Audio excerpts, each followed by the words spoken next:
ஓம் சாந்தி, ஓம் சாந்தி, ஓம் சாந்தி. நாம் தொடர்ச்சியாக ராஜயோகினி மூத்த தாதி தாதி இறுதிய புஷ்பா, லௌகிக பெயர் டிக்கன், அழகான ஒரு அந்த வாழ்க்கை வரலாறு பற்றி நாம் பார்த்து கொண்டு வருகின்றோம். அந்த வகையில இன்றைக்கு 4வது நாட்களாக அவருடைய வாழ்க்கை வரலாறு, குறிப்பாக பெங்களூரில் அவர் எப்படி சேவை செய்தார் அப்படின்று நாம் பார்த்து கொண்டு வருகின்றோம். அதே சமயத்துல அங்க எங்கேயோ இது இன்றைக்கு நம்ம பார்க்கக்கூடிய விஷயம் பாகிஸ்தான்ல அன்றைய சிந்து மாகாணத்தில் எப்படி நடந்தது, அதை பற்றி நாம் பார்க்கலாம். அதாவது இது ஒரு அழகான ஒரு விசித்திரமான சம்பவம் நடந்தே இருந்திருக்கின்றது. அதாவது நாம் யக்ஞத்தினுடைய மம்மா அவர்களை பற்றி நாம் தெரிந்திருக்கின்றோம். அதாவது ஓம் ராதே. அதே போல 2 மகானாத்மாக்களும் ஒரே பள்ளியில் படித்துக் கொண்டிருந்தார்கள். மம்மாவும் சரி, தாதி இறுதிய புஷ்பாவும் சரி. அதாவது தாதி இறுதிய புஷ்பா ஒரு வகுப்பு மூத்தவராக இருந்திருக்கின்றார். இன்னும் ஒரு ஆச்சரியமான உண்மை என்னவென்றால், தாதி இறுதிய புஷ்பா அதாவது செல்வ குடும்பத்தை சேர்ந்ததால் அவர் எப்பொழுது பள்ளிக்கு குதிரை வண்டியில் தான் செல்வது உண்டு. அதாவது லௌகிக பெயர் என்ன, அவங்க பெயரு டிக்கன். ஆனால் ஏழ்மையான குடும்பத்தை சேர்ந்த ஓம் ராதே அதே சாலையில் நடந்து பள்ளிக்கு செல்வது உண்டு. அதாவது மம்மா அவர்கள் இளமையில் இருக்கும் பொழுது அப்பா இருக்கிற வரைக்கும் சரி செல்வ செழிப்பாக வாழ்ந்திருந்தார். அவர் சரீர விட்ட போன பிறகு எல்லாத்தையும் விட்டு விட்டு வந்து விட்டார் யக்கியத்திற்கு. இந்த விஷயத்தை கண்ட டிக்கன், அதாவது தாதி இறுதி புஷ்பா இரக்க உணர்வால் அவரை வண்டியில் ஏறுமாறு அடிக்கடி அழைப்பது உண்டு. ஆனால் ஓம் ராதே மம்மா அவர்கள் ஏற மறுத்து விடுவார். நான் ஏழை, அவர்கள் பணக்காரர்கள், அவர்களுடைய வண்டியில் நான் எப்படி ஏறுவது அப்படின்னு எண்ணி இருக்கலாம். அந்த விஷயத்தை இப்பொழுது நாம் இந்த தாதி இறுதிய புஷ்பா ராஜயோகினி அந்த புத்தகத்தில், ஆங்கில புத்தகத்திலிருந்து நாம் தமிழாக்கம் செய்து கொண்டு வருகின்றோம்.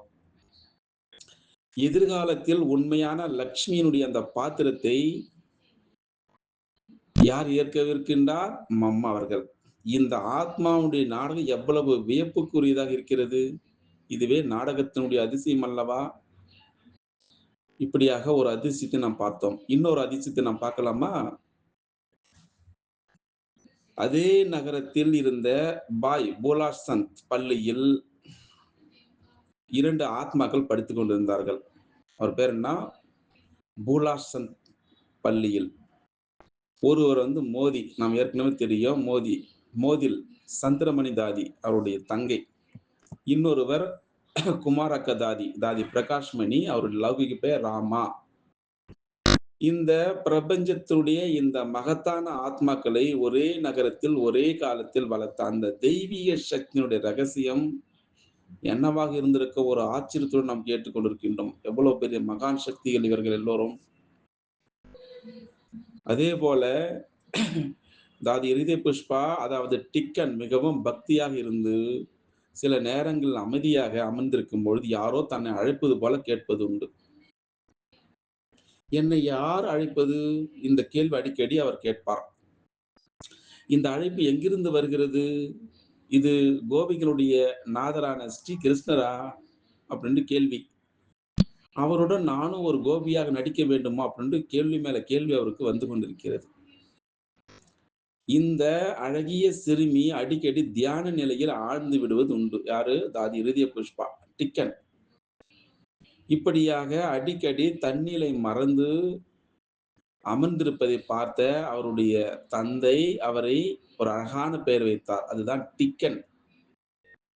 இந்த டிக்கன் அப்படின்று அழகாக அவர்கள் வீட்டு குடும்பத்தினர் அழைக்க தொடங்கினார்கள். பிறகுதான் அந்த பெயரை நிலைத்து விட்டது அவருக்கு.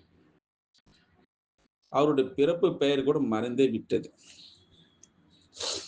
அதாவது டிக்கன், அதாவது தாதி இறுதி புஷ்பா அந்த பெரிய குடும்பத்தில் அனைவருக்கும் மிகவும் பிடித்தவராக ஆகிவிட்டார். அதாவது அவருடைய அந்த ராயல் குடும்பம், அந்த அரச கம்பீரமான நடை, அவருடைய தோற்றம், அவருடைய அழகு அனைவருடைய மனதை கவர்ந்தது. அதே போல விளையாட்டுல கூட யாரையும் அடிக்க மாட்டார். அவருக்கு பழிவாங்க குணம் அவருக்கு கொஞ்சம் கூட இல்லவே இல்லை. யாராவது அவரை அடித்தாலும் சரி, அதற்கு பதிலடி கொடுக்காமல் பொறுமையாக சகித்துக் கொள்வதுண்டு தாதி இருதய புஷ்பா அவர்கள். அதனால்தான் அவருடைய தாயார் சீதா மாதா, அத்தை ருக்மிணி, நவநிந்தா ஆகியோர் அவர் மீது ஆழ்ந்த பாசம் கொண்டிருந்தார்கள். அதாவது ருக்மிணியினுடைய மகள் ஈஸ்வரி எப்பொழுது அவருக்கு துணையாக இருந்தார். அது மட்டுமா, அவருடைய நிழலைப் போலவே நவநந்தாவினுடைய மகள் சௌம்பி நவநந்தாவினுடைய மகள் சௌம்பி எப்பொழுது டிக்கனுடன் இருந்திருக்கின்றார். அதாவது சௌமியும் சரி, டிக்கனும் ஒரே நாளில் பிறந்தவர்கள்.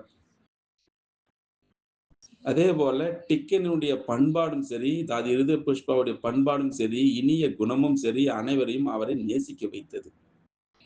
அது மட்டுமா, ஒரு மலரைப் போல பராமரிப்பது போல அனைவரும் சரி, அவளை அன்போடு கவனித்து வந்தார்கள். இப்படியாக போய்க்கொண்டிருக்கக்கூடிய வேளையில, ஒரு நாள் டிக்கன் தாதி இருதய புஷ்பா அவர்கள் பகவத்கீதையை வாசித்துக் கொண்டிருந்தார். அப்பொழுது புல்லாங்குழல் ஏந்திய முரளிதரர் ஸ்ரீ கிருஷ்ணனுடைய தெய்வீக காட்சி அவருக்கு கிடைத்துக் கொண்டிருந்தது. அந்த ஒலியில் உடலற்ற ஒரு குரல் கேட்டது. உடலற்ற ஒரு குரல் கேட்டது. அது என்ன சொல்கிறது அப்படின்றால், "நீ தாதாவிடம் செல்லும்பொழுது நானும் உன்னுடன் சேர்வேன்" அப்படின்று. அப்போ இந்த தாதா யார்? அவர் எங்கே இருக்கிறார்? அப்படி என்ற அந்த அப்பாவியான கோபிகைக்கு ஒன்றும் புரியவில்லை அந்த விஷயம்.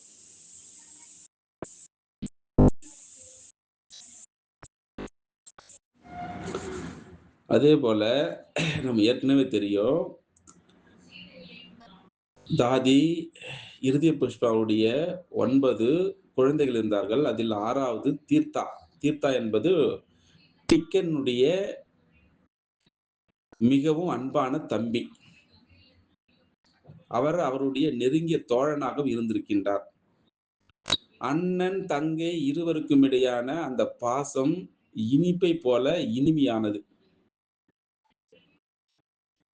ஒரு கோடை காலத்தில் வியாபாரத்தை பார்க்க அவர் கொழும்புக்கு சென்றார். யாரு? தீர்த்தா அப்படின்ற 6வது தம்பி.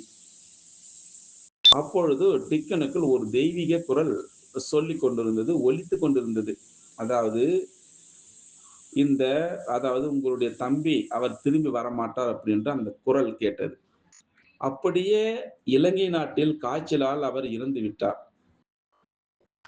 அவருடைய மறைவுக்கு அந்த செய்தி வந்தது.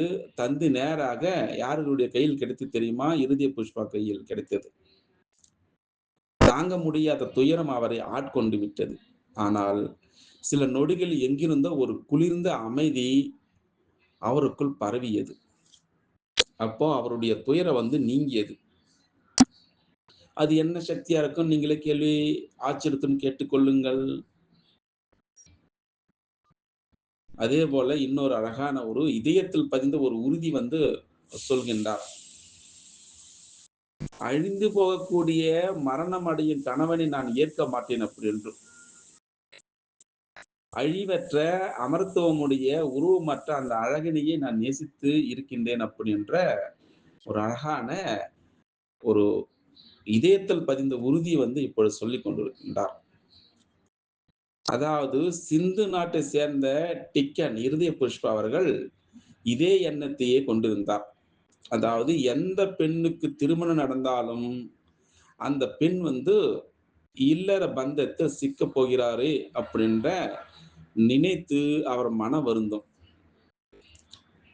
அந்த புனித கன்னி பெண் தன்னுடைய கன்னித்தன்மை இழக்க வேண்டுமா அப்படின்று எண்ணி இரக்கம் கொண்டு கண்ணீர் வடிப்பார்.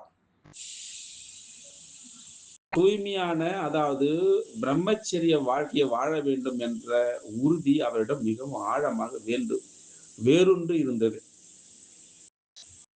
அதாவது தாதி இருதய புஷ்பா அதாவது டிக்கனுடைய அவருடைய வாழ்க்கையில 3 உயர்ந்த பண்புகள் உறுதியாக பதிந்திருக்கின்றது.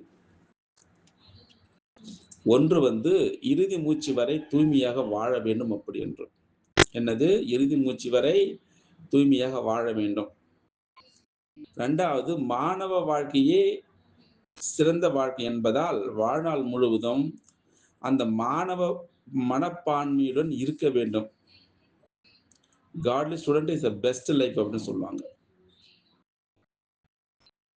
3வது ஸ்ரீ கிருஷ்ணரை தான் தரிசிக்க வேண்டும் அப்படி என்ற ஆழ்ந்த ஏக்கம் எப்பொழுதும் அவருக்கு இதயத்தில் இருந்தது அப்படின்று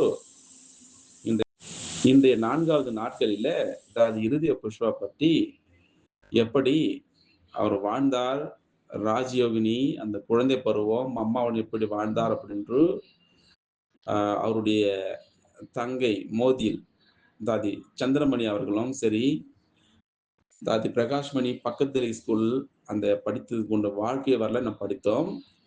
நாளைக்கு பார்க்கலாம் இன்னொரு அற்புதமான ஒரு ரகசியத்தை. அச்சா. ஓம் சாந்தி, ஓம் சாந்தி, ஓம் சாந்தி, ஓம் சாந்தி, ஓம் சாந்தி, ஓம் சாந்தி. நாம் தொடர்ச்சியாக ராஜயோகினி மூத்த தாதி இறுதிய புஷ்பா, லௌகிக பெயர் வந்து டிக்கன். அழகான ஒரு அந்த வாழ்க்கை வரலாறு பற்றி நாம் பார்த்து கொண்டு வருகின்றோம். அந்த வகையில இன்றைக்கு 4வது நாட்களாக அவருடைய வாழ்க்கை வரலாறு, குறிப்பாக பெங்களூரில் அவர் எப்படி சேவை செய்தார் அப்படின்று நாம் பார்த்து கொண்டு வருகின்றோம். அதே சமயத்துல அங்க எங்கேயோ இது இன்றைக்கு நம்ம பார்க்கக்கூடிய விஷயம் பாகிஸ்தான்ல அன்றைய சிந்து மாகாணத்தில் எப்படி நடந்தது அதை பற்றி நாம் பார்க்கலாம். அதாவது இது ஒரு அழகான ஒரு விசித்திரமான சம்பவம் நடந்தே இருந்திருக்கின்றது. அதாவது நாம் யக்ஞத்தினுடைய மம்மா அவர்களை பற்றி நாம் தெரிந்திருக்கின்றோம். அதாவது ஓம் ராதே. அதே போல 2 மகானாத்மாக்களும் ஒரே பள்ளியில் படித்துக் கொண்டிருந்தார்கள். மம்மாவும் சரி, தாதி இறுதிய புஷ்பாவும் சரி. அதாவது தாதி இறுதிய புஷ்பா ஒரு வகுப்பு மூத்தவராக இருந்திருக்கின்றார். இன்னும் ஒரு ஆச்சரியமான உண்மை என்னவென்றால், தாதி இறுதிய புஷ்பா அதாவது செல்வ குடும்பத்தை சேர்ந்ததால் அவர் எப்பொழுது பள்ளிக்கு குதிரை வண்டியில் தான் செல்வது உண்டு. அதாவது லௌகிக பெயர் என்ன? அவங்க பெயரு டிக்கன்.